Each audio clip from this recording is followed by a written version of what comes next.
Nevergrave, The Witch and the Curse. It's a game that tries to be a lot of different things. It has Hollow Knight-like movement as well as roguelite and base building elements.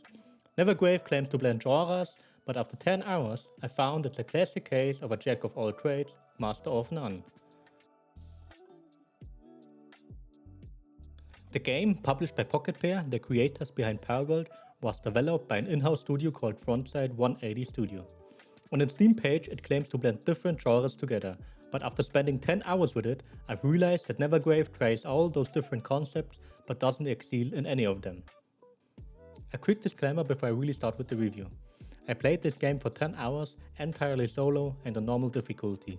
The game does have multiplayer, but I didn't touch it. So, what is it actually like to jump into the game?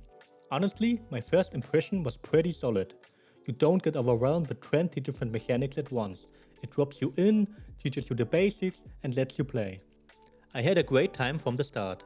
It doesn't break new ground, but the familiarity with similar games actually helped me settle in and enjoy it right out of the gate. What I really liked was the feeling of the movement. Controlling your character feels enjoyable and smooth. The jumps and basic attacks feel precise and smooth, and navigating around the world is fun. However, once you settle into the game after 1 to 2 hours, you start to realize what you're actually going to be doing for the next couple of hours. The core loop is pretty repetitive. You dive into the dungeon, you gather materials while going through the dungeon, you go back to buy upgrades or build things, and then you dive right back into the dungeon. Base progression is also heavily logged behind your progress in the dungeons, and it can feel like you have to do back-to-back runs just to farm enough materials so you can upgrade your base further. And speaking of dungeons, let's talk about the combat. Like I said, the movement feels fantastic, but the combat itself felt a bit limited. You can only have your main weapon and that's it. And while you do get spells, the variety of spells you can find and cast isn't very big either. It can change with further progress, but in my first 10 hours I only unlocked 6 different spells. It's fun, but it doesn't give you a ton of room to experiment with crazy builds. The biggest letdown in the combat for me is the possession feature. On paper, throwing your head onto an enemy and taking control of them sounds awesome. In practice, I barely used it. When you possess a creature, the gameplay suddenly feels stiff. First, the amount of creatures you can possess is pretty small. Second, why would I want to possess an enemy? Doing so locks me out of all my player upgrades I get during my current run. I do have new abilities as a monster, but those often felt clunky and the movement as the main character is much more enjoyable as well. For me, it just didn't make sense to use it most of the time.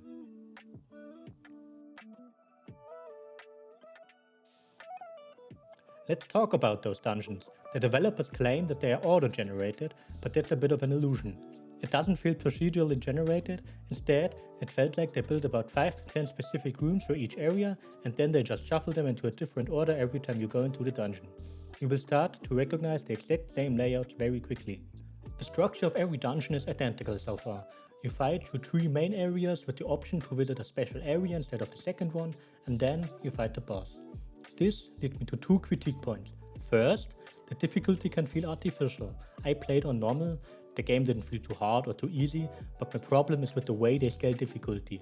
As you progress from area 1 to area 2 to area 3 within a dungeon, the enemy variety is practically non-existent. They barely introduce new enemies, instead they take the same ones from previous areas, turn them into damage sponges with more health and make them hit harder. To be fair, you at least get completely new enemy types when you finally beat a boss and unlock a new dungeon. Second, if you die, let's say in area 3, you have to start again from area 1, which in itself isn't really a problem, it's a roguelite after all, but it gets boring really quickly because as I mentioned earlier, the areas aren't really auto-generated and it feels like you are playing through the same parts over and over again. Now to help you fight in the dungeon, you have a progression system, which again is very basic. You have 3 skill trees: defense,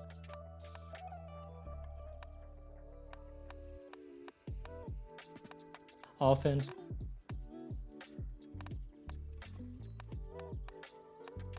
and 1 for base building.